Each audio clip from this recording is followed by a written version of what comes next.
महाराष्ट्रातील प्रत्येक घटनेवर असणार आहे आमची नजर।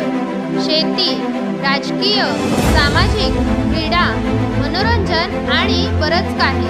तुम्ही पाहताय शिवगर्जना न्यूज, आवाज सर्वसामान्य जनतेचा।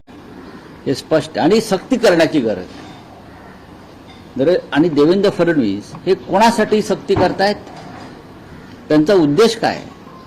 त्यांना मुंबई महाराष्ट्रामध्ये कोणाला वाढवायचं आहे? त्यांनी मराठी माणसाचा विचार करावा, त्यांनी मराठी भाषेचा विचार करावा, मराठी शाळा अभिजात कराव्यात, बरं का? पण त्यांचं काहीतरी वेगळ्याच दिशेने सुरू आहे। गुजरातमध्ये म्हणजे यांचं जे हेडक्वार्टर आहे भारतीय जनता पक्षाचं गुजरात किंवा एकनाथ शिंदेचं हेडक्वार्टर गुजरात, तिथे हिंदी सक्तीची केली नाहीये महाशय।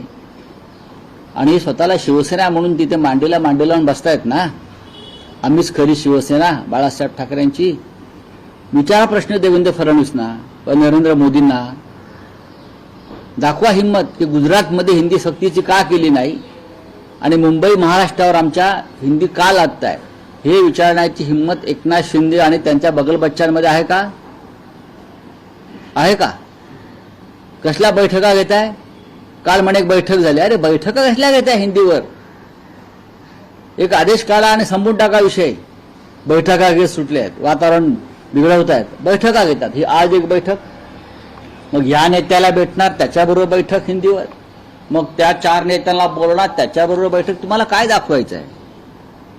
महाराष्ट्रात मराठी भाषेची तुम्ही जास्त अवहेलना करताय अशा बैठका घेऊन। आतापर्यंत मराठी भाषा ताज्या व ठळक घडामोडींसाठी चॅनलला सबस्क्राईब करा, व्हिडिओला लाईक करा, शेअर करा आणि सर्वात आधी बातमी पाहण्यासाठी बेल आयकॉन या बटनला दाबायला विसरू नका। धन्यवाद।